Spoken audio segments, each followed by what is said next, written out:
दुष्ट ने तो बांसुरी की ध्वनि से सबको सम्मोहित कर लिया है। बिना युद्ध किए ही हम अपना राज्य और अपने स्वर्गलोक पर से आधिपत्य खो चुके हैं।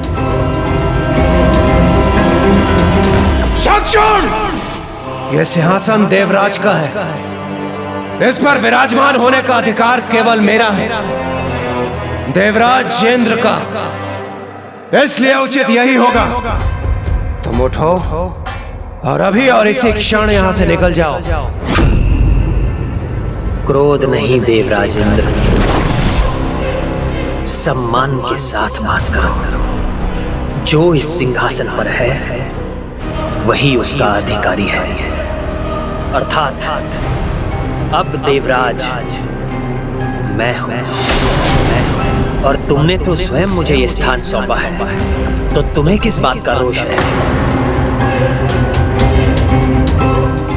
खोया हुआ सम्मान और सिंहासन इतनी सरलता से प्राप्त नहीं होता इंद्र। उसके लिए प्रयत्न करना होगा। तो मैं प्रस्तुत हूं। ले सको तो ले लो पुनः अपना सिंहासन।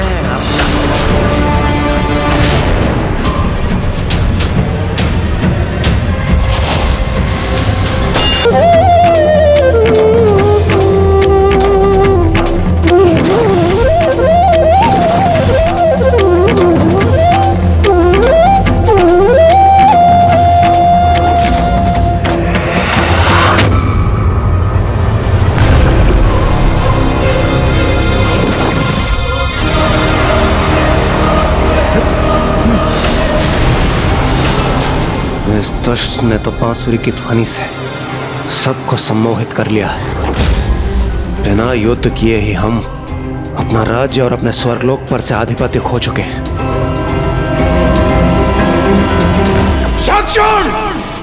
यह सिंहासन देवराज का है। इस पर विराजमान होने का अधिकार केवल मेरा है, देवराज इंद्र का। इसलिए उचित यही होगा तुम उठो और अभी और इसी क्षण यहां से निकल जाओ। क्रोध नहीं देवराज इंद्र, सम्मान के साथ बात करो। जो इस सिंहासन पर है वही उसका अधिकारी है, अर्थात अब देवराज मैं हूं। और तुमने तो स्वयं मुझे यह स्थान सौंपा है, तो तुम्हें किस बात का रोष है? खोया हुआ सम्मान और सिंहासन इतनी सरलता से प्राप्त नहीं होता इंद्र। उसके लिए प्रयत्न करना होगा। तो मैं प्रस्तुत हूं। ले सको तो ले लो पुनः अपना सिंहासन।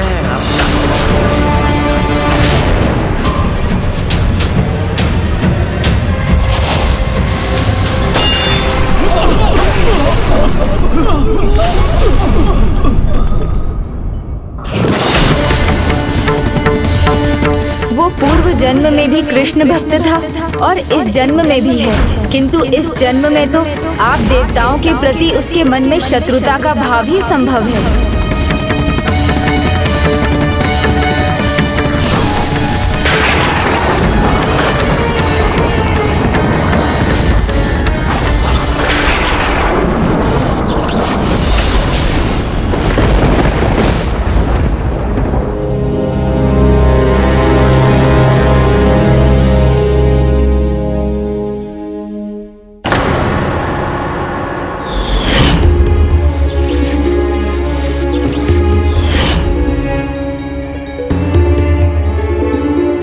पुत्री, देवताओं के कोई भी अस्त्र शंखचूड़ को आहत नहीं कर सकते। जिस प्रकार उसने दोनों लोकों पे विजय पाई है, उसी प्रकार वो देवताओं पर भी विजय पाएगा। हाँ पिताश्री, किंतु एक पत्नी होने के नाते उनके लिए चिंतित रहती हूँ। बस वो कुशल रहे, सुरक्षित रहे और विजयी हो, यही कामना है मेरी प्रभु से। देवगण!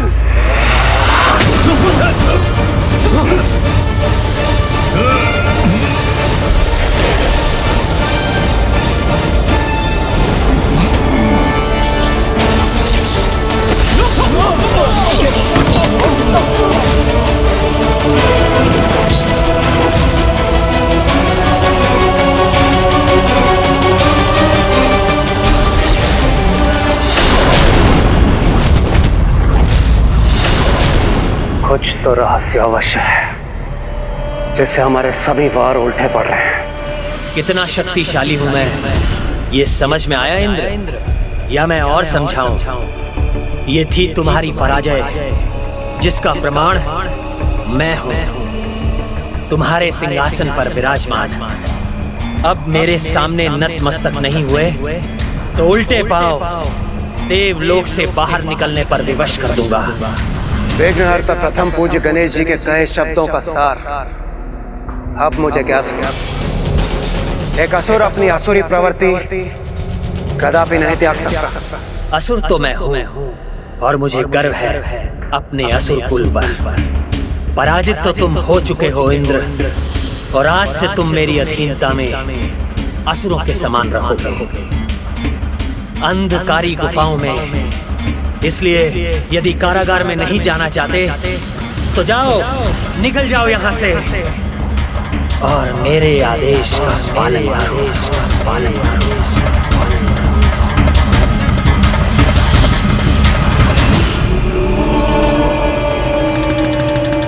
तुम कहां जा रहे हो?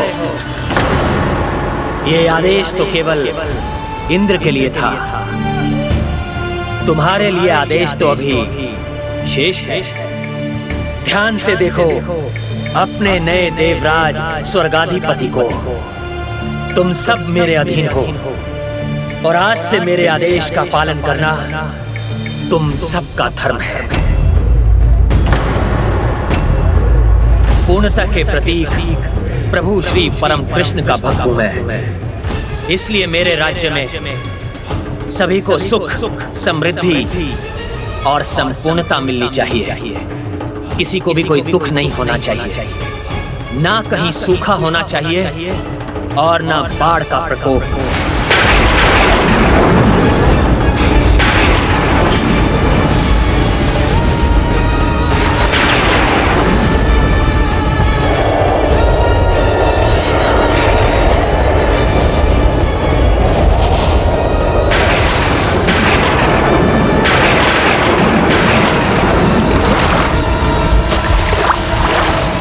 कुबेर, जिनके गृह में अन्न नहीं, उनके भंडार अन्न से भर जाने चाहिए। जो निर्धन हो उसके गृह में धन संपत्ति होनी चाहिए। विश्वकर्मा, जिनके पास भवन नहीं, उन्हें भवन मिलने चाहिए। और जो अपने पांव पर चलने पर ही विवश हैं, उन्हें भी रथ मिलने चाहिए। कर्म कैसे भी हो, जो भी हो, उसका फल मात्र और मात्र सुख और संपूर्णता ही होना चाहिए।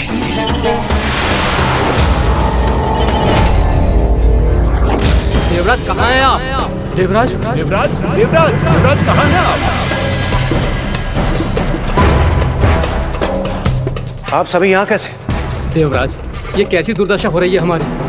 वो असुर हम सभी पर राज कर रहा है। देवराज, हमसे सब कुछ छीन कर, हमें दरिद्र और हीन बनाकर समस्त सृष्टि में वैभव फैला दिया है उसने। न श्रम न चेष्टा, किसी का कोई महत्व नहीं। हमें सभी को सब कुछ देना होगा, ये नियम बनाया है उस दुष्ट ने। किंतु वो दुष्ट ऐसा कर क्यों रहा है? क्या योजना होगी उसकी इसके पीछे, जिससे देवताओं की किसी को कोई आवश्यकता ही ना रहे? आवश्यकता नहीं होगी तो देवताओं में आस्था भी नहीं रहेगी, और आस्था नहीं रहेगी तो देवताओं की पूजा भी नहीं होगी। जब कर्म का महत्व नहीं रहेगा तो सुकर्म और दुष्कर्म में कोई भेद ही नहीं रहेगा, और तब स्वयं को भक्ति एवं धर्मपरायणता से सुधारने की कोई आवश्यकता नहीं रहेगी। और जब इनका कोई महत्व नहीं रहेगा तो भगवान में विश्वास क्यों रहेगा? और भगवान में विश्वास नहीं रहेगा तो आसुरी प्रवृत्तियां फैलेंगी, मनुष्य भी आसुरी व्यवहार करेंगे। वही चाहता है शंखचूड़, वो भगवान का नाम ही मिटाना चाहता है। मनुष्य के कर्म उसका भाग्य निर्धारित करते हैं। स्वयं को तपाने से ही मनुष्य स्वर्ण के समान निखरता है। और जीवन का संघर्ष व्यक्ति के चरित्र को निखारता है, उसे दूसरों के प्रति संवेदनशील बनाता है। किंतु जहाँ संघर्ष नहीं है, जहाँ सब कुछ बिना प्रयास किए ही अधिकता में प्राप्त हो, वहाँ ना किसी उपलब्धि का सम्मान होता है और ना ही किसी वस्तु का। अर्थात भोजन, जल, संपत्ति सब व्यर्थ करने का आचरण फैल जाएगा। ऐसी परिस्थिति में पाप और पुण्य का भेद मिट जाता है। अधर्म और अधर्मियों की सत्ता स्थापित होती है। मनुष्य अनुचित आचरण के आदी हो जाते हैं। बुराई का फल ही ना मिले तो फिर बुरे कर्मों को करने में कैसा भय। इस प्रकार भय विहीन समाज में मनुष्य अच्छे बुरे का ध्यान किए बिना अधर्म करने के लिए स्वयं को स्वतंत्र मानेगा। इसलिए शंखचूड़ संपूर्णता का नहीं, अधर्म का विस्तार कर रहा है, जिससे देव पूजा रोककर सभी शंखचूड़ की ही पूजा करने लगें। त्रिलोकाधिपति भगवान शंखचूड़ की जय। हमसे बहुत बड़ी भूल हुई है प्रभु। आपके सतर्क करने पर भी हम उस दुष्ट से भ्रमित हो गए। एक भूल तो हुई है देवराज, जिसका इतना भयंकर परिणाम हुआ, किंतु अब भूतकाल के बारे में विचार करने की एक और भूल मत कीजिए। जो बीत गया उसको तो नहीं सुधारा जा सकता, किंतु जो होने वाला है, जो भविष्य है, उसको सुधारने के लिए अभी वर्तमान में कुछ करना अनिवार्य है। उसका विचार कीजिए। आप उचित कह रहे हैं गणेश। हमें शंखचूड़ को पराजित कर धर्म की सत्ता पुनः स्थापित करनी होगी। उसकी पराजय सुनिश्चित करने के लिए हमें आपकी सहायता की आवश्यकता पड़ेगी। वो श्री परम कृष्ण का भक्त है और मैं कृष्ण तत्व हूँ। भगवान और भक्त की मर्यादा का पालन करते हुए स्वयं मेरा उससे युद्ध करना अनुचित होगा।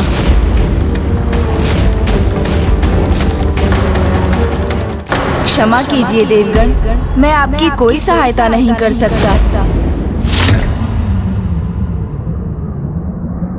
ऐसी अवस्था में तो हमें प्रभु श्री हरिनारायण के पास ही जाना होगा। कदाचित ब्रह्मदेव वो ही हमें शंखचूड़ के पराजय का कोई सुझाव दें। ना ब्रह्मदेव ना प्रभु नारायण दोनों ही शंखचूड़ की पराजय में हमारी सहायता नहीं कर सकेंगे, क्योंकि ब्रह्मदेव अपने वरदान की मर्यादा से बंधे हैं। प्रभु ब्रह्मदेव, मुझे मेरा पहला वरदान दीजिए कि मैं अगले दो जो भी वरदान मांगूं, आप किसी और के आगे प्रकट नहीं करेंगे, सदा गुप्त रखेंगे। तथास्तु तथास्तु। और शंखचूड़ का जन्म असुर सम्राट दंभ के पुत्र के रूप में प्रभु नारायण के वरदान से हुआ था, इसलिए वो भी उसका वध नहीं करेंगे। हे प्रथम पूज्य गणेश, ये एक बहुत ही विकट दुविधा है। इस दुविधा से, इस विघ्न से निकलने का आप ही कोई मार्ग सुझाइए प्रभु। हाँ गणेश जी, कृपा करें हम पे, हमें इस विघ्न से निकाल दीजिए।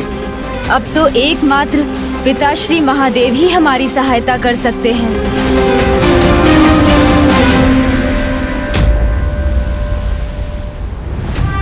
विराजिए पिताश्री। स्वागत है पिताश्री। देखिए, आपके पुत्र ने आपकी सभी इच्छाएं पूर्ण कर दी। त्रिलोक विजेता बन गया हूं मैं, और अब स्वर्ग लोक पर भी हमारा अधिकार है।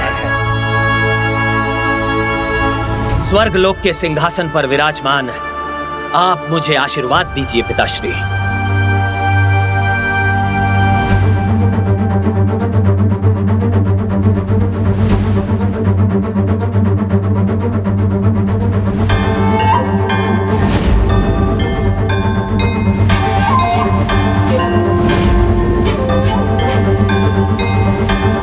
चिंता मत कीजिए पिताश्री, ये देवताओं को स्मरण कराने के लिए है कि वो मेरे अधीन हैं।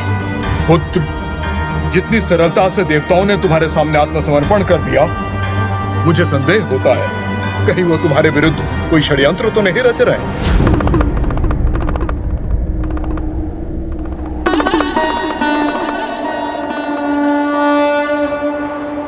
देवगण, मैं आपकी इस समस्या में कोई सहायता नहीं कर सकता।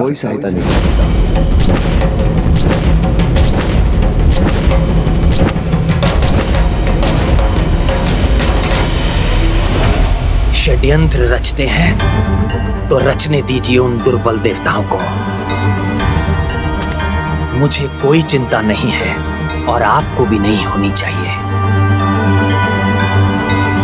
जब तक ब्रह्मदेव का वरदान मेरे साथ है, तुलसी के पतिव्रत का कवच प्राप्त है, तब तक मुझे कोई पराजित नहीं कर सकता, ना ही कोई रोक सकता है। स्वयं महादेव भी नहीं, महादेव भी नहीं, महादेव भी नहीं, महादेव भी नहीं, महादेव भी नहीं।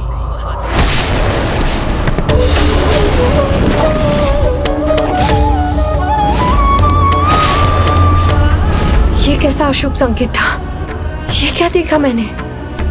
नहीं नहीं, ये अवश्य मेरा भ्रम ही था।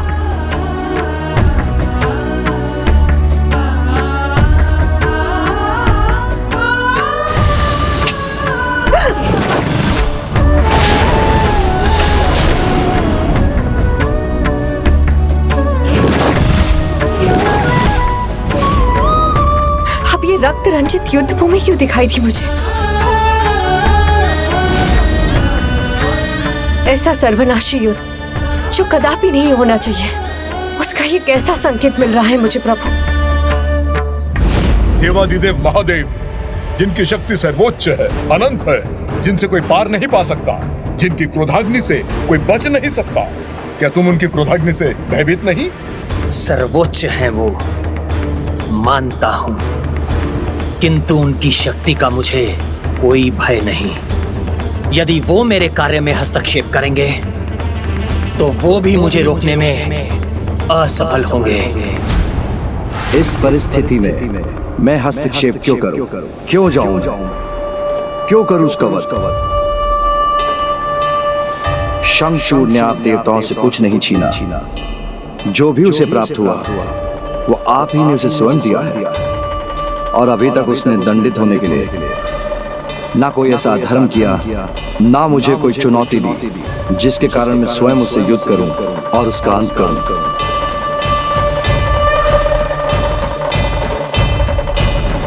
पिताश्री, क्या संसार के चक्र के विपरीत जाना महादेव महाकाल को चुनौती नहीं? क्या शंखचूड़ और उसके कर्मों के कारण यज्ञ, पूजा, हवन आदि का थम जाना आपका अपमान नहीं? धर्म और कर्म का त्याग करवाकर क्या मनुष्यों की हिंसक प्रवृत्तियों को बढ़ाना, उन्हें व्यसनी बना देना, उनमें मदिरा, कामुकता आदि को बढ़ाना, क्या ये उसका अपराध नहीं? और ऐसा महाअपराध करने वाला शंखचूड़ क्या कठोर दंड का आपके द्वारा उसके अंत का भागी नहीं? पुत्र, धर्म कर्म करने या उनका त्याग करने के लिए प्रत्येक मनुष्य स्वयं उत्तरदायी है। अपने विवेक का प्रयोग कर, उचित अनुचित में भेद कर, प्रत्येक अवस्था में सुकर्म करने का चुनाव भी मनुष्य को स्वयं ही करना पड़ता है। इसलिए जो मनुष्य अधर्म कर रहे हैं वो स्वेच्छा से कर रहे हैं। शंखचूड़ ने तो उन्हें ऐसा करने पर बाध्य नहीं किया। जो भी उसने किया है वो अपनी प्रजा को सुखी रखने के लिए किया है। वो तो एक राजा का धर्म है, और राजधर्म का पालन करने वाले राजा शंखचूड़ को दोषी मानकर मैं उसे दंड नहीं दे सकता।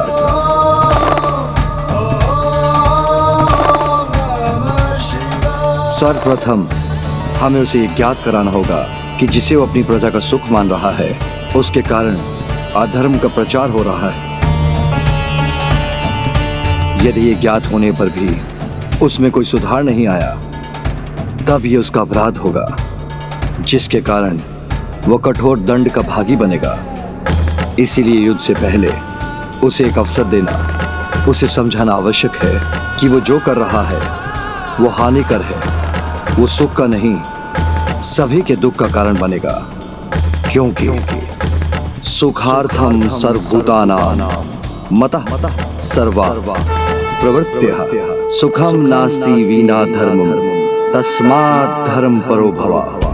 अर्थात सभी प्राणी जो भी करते हैं सुख की प्राप्ति के लिए ही करते हैं, और बिना धर्म के सुख असंभव है। इसीलिए धर्म परायणता ही सुख साधना का एकमात्र उपाय है। किंतु शंखचूड़ को यह समझाने और हमारा शांति संदेश उस तक पहुंचाने का कार्य कौन करेगा?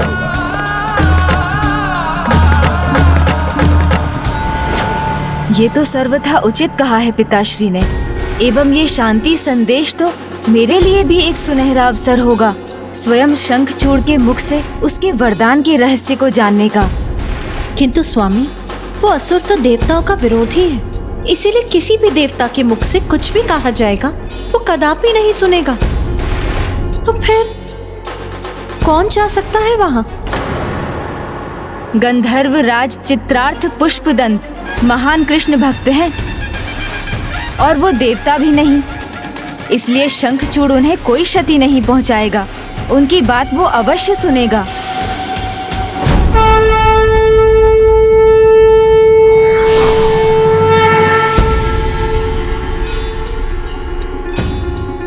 प्रणाम प्रभु, मैं आपके आदेश का पालन करूंगा। कल्याण हो। हे बुद्धिनाथ प्रथम पूज्य गणेश जी, आप मेरा मार्गदर्शन करने की कृपा कीजिए। आप मुझे बताएं कि मैं किस प्रकार उस असुर को उसकी भूल का आभास करवाऊं। शंखचूड़ के साथ वार्तालाप में जब भी आपको किसी उलझन का सामना करना पड़े तो आप मेरा स्मरण कर लीजिएगा। मैं आपकी दुविधा मिटाने में आपकी सहायता करूंगा। अकारण तो नहीं आए होंगे आप, तो कहिए कौन हैं आप और क्या कहना है आपको? मैं गंधर्वराज पुष्पदंत आपके लिए महादेव का शांति प्रस्ताव लेकर आया हूँ। प्रभु ने मुझे आपको सचेत करने के लिए भेजा है कि आप जो भी कर रहे हैं उससे धर्म की हानि हो रही है, अतः आप उसे रोक दीजिए। आप स्वर्ग का त्याग कर पाताल लौटिए। यदि ऐसा ना हुआ तो महादेव आपसे युद्ध करने के लिए विवश हो जाएंगे।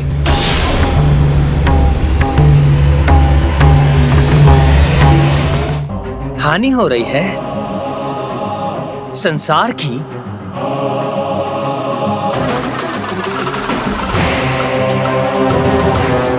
कैसे? मेरी प्रजा में तो सभी सुखी हैं, कहीं कोई दुख नहीं। सब इतने सुखी हैं कि भगवान का नाम लेना भी भूल गए हैं। भगवान का तो सब दुख में ही स्मरण करते हैं ना। तो बताइए मुझे गंधर्वराज, जब मेरे राजकाज के कार्य में कोई त्रुटि नहीं तो मैं स्वर्ग की सत्ता क्यों ना संभालूं? क्यों जाऊं मैं पाताल? क्षमा करें, किंतु आप स्थिति को मात्र अपने दृष्टिकोण से देख रहे हैं और मेरा दृष्टिकोण सर्वथा उचित है। मैं देवताओं के समान नहीं हूं जो सबको दुखी रखते हैं, ताकि सभी अपने दुखों को मिटाने के लिए उनकी पूजा करें, उनके सामने गिड़गिड़ाएं। संकट को, दुखों को उनके मूल से ही मिटा चुका हूं मैं। इसी कारण कोई भी देवताओं को स्मरण नहीं करता, तो इसमें मेरा क्या दोष है? मैंने तो किसी को कष्ट नहीं पहुंचाया, मैंने तो बस अपना धर्म निभाया है, अपना राज धर्म।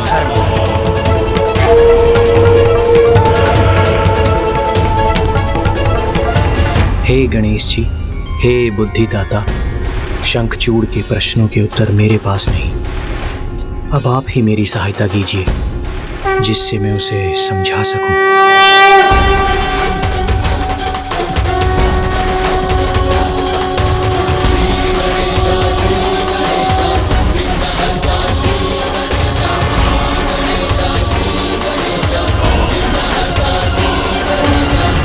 अति सर्वत्र वर्जिए।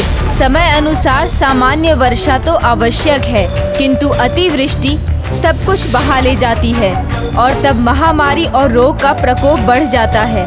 सूर्य का ताप आवश्यक है, किंतु जब उस ताप की अति हो जाए तो वो सबको जलाकर नष्ट कर देता है और तब सभी प्राणी अन्न के एक एक दाने और जल की एक एक बूंद के लिए व्याकुल हो उठते हैं। इसीलिए अति से बचना चाहिए, उसका परिणाम सदैव हानिकारक होता है। आपके द्वारा अपनी प्रजा के लिए की जाने वाली भलाई की अति भी बुराई को जन्म दे रही है, उससे अधर्म और असंतुलन का विस्तार हो रहा है। आपसे भूल हो रही है नारायण भक्त शंखचूड़, बहुत बड़ी भूल। ईश्वर के प्रति आस्था और धर्म का पालन कुछ पाने की इच्छा से नहीं किया जाता।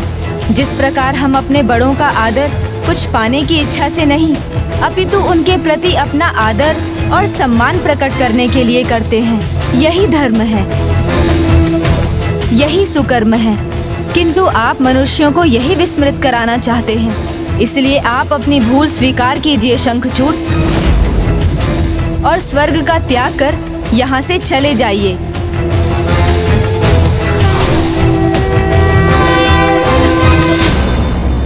वो क्यों जाएगा स्वर्ग से? शंखचूड़ ने अपनी योग्यता से स्वर्ग का सिंहासन प्राप्त किया है, वो उसे कदापि नहीं त्यागेगा।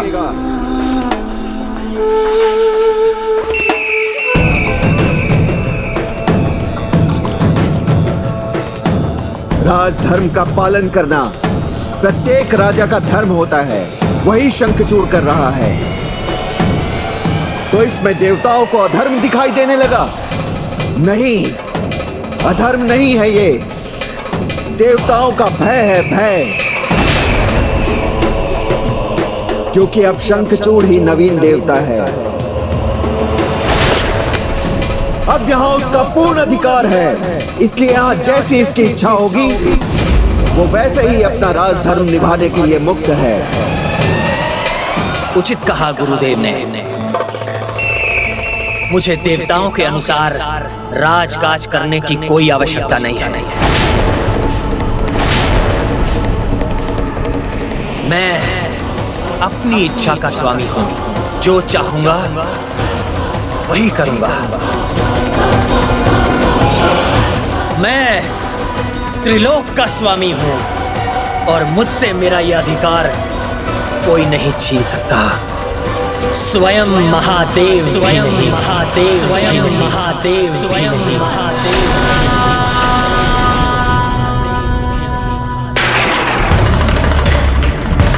अब तुमने अपना चुनाव कर लिया है शंखचूड़, तो यही अवसर है तुम्हारे वरदान के रहस्य को ज्ञात करने का।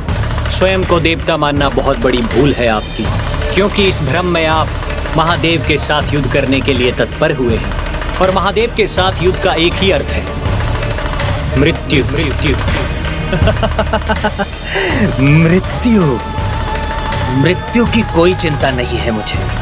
आप फिर भूल कर रहे हैं। मुझे ज्ञात है कि आपको ऐसे वरदान प्राप्त हैं जिनके कारण आप स्वयं को सुरक्षित समझ रहे हैं, किंतु प्रभु महादेव के सामने ना आपके वरदान टिक सकेंगे और ना ही आप। मुझे क्या वरदान प्राप्त है ये तुम्हें ज्ञात नहीं।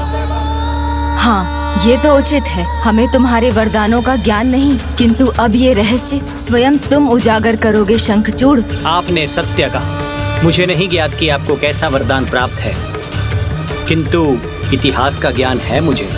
और कदाचित आप ये भूल रहे हैं शंखचूड़, क्योंकि आपसे पहले भी बहुत शक्तिशाली असुर हुए हैं। जलंधर, अंधक, अंधक और त्रिपुरासुर, उनको भी यही विश्वास था कि उनके वरदान ने उनको अजेय बना दिया है, किंतु उनका विश्वास असत्य प्रमाणित हुआ और भयंकर अंत हुआ उनका। जब उसके पाप की गागर भरी, तब नारायण का वरदान भी जलंधर को महारौद्र महाकाल भगवान शिव से बचा ना सका, और ना ही अंधक और त्रिपुरासुर को ब्रह्मदेव के वरदान ही सुरक्षित रख सके। प्रभु महादेव ने इतने शक्तिशाली वरदानों को निरर्थक बनाकर उन असुरों के वध का भी उपाय ढूंढ लिया। तो तुम उनके सामने कहां सुरक्षित हो? तुम्हारा तो वरदान भी इतना शक्तिशाली नहीं। शक्ति है मेरे पास, मेरे वरदान की एक नहीं, ऐसे 2 वरदान है मेरे पास, जिनके कारण महादेव तो क्या, तीनों त्रिदेव भी आ जाए तो मेरा अनिष्ट नहीं कर सकते। तीनों त्रिदेव भी आ जाए तो मेरा अनिष्ट नहीं कर सकते। ओह, कदाचित ये शंखचूड़ को उकसाकर उसके वरदान का रहस्य ज्ञात करना चाहता है। तुम्हारे वरदान की शक्ति तो तुम्हें ही ज्ञात है, किंतु जिस प्रकार तुम बोल रहे हो उससे तो ऐसा ही प्रतीत होता है कि तुम्हें अमरत्व का वरदान प्राप्त है। हाँ हाँ, अमरत्व ही प्राप्त है मुझे। ऐसा वरदानी कवच है जिसके कारण मैं देवताओं के सामने अजय हूं, और ऐसा शक्ति कवच है मेरे पास जिसने मुझे त्रिदेवों से भी सुरक्षित कर दिया है। बस इतना ही पर्याप्त है।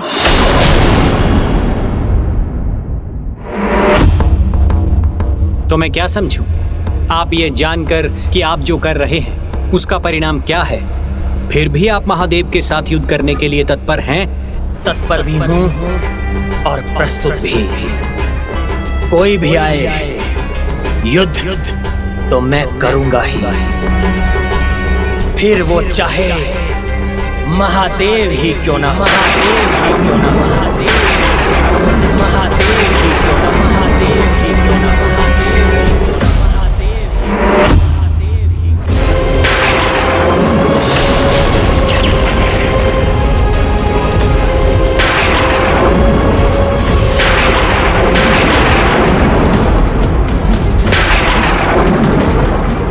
ये क्या था? मेरे हृदय को कंपित कर दिया इस भयंकर विद्युत ने।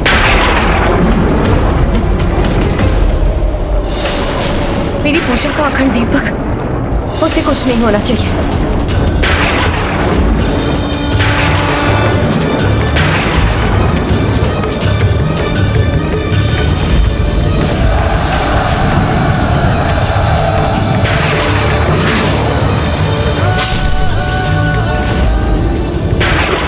कैसे दृश्य दिखाई दे रहे हैं मुझे।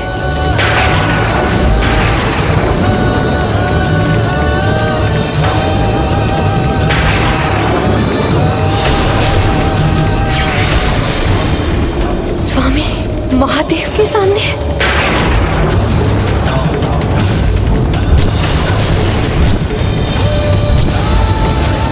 नहीं नहीं, ये नहीं होना चाहिए, कदापि नहीं।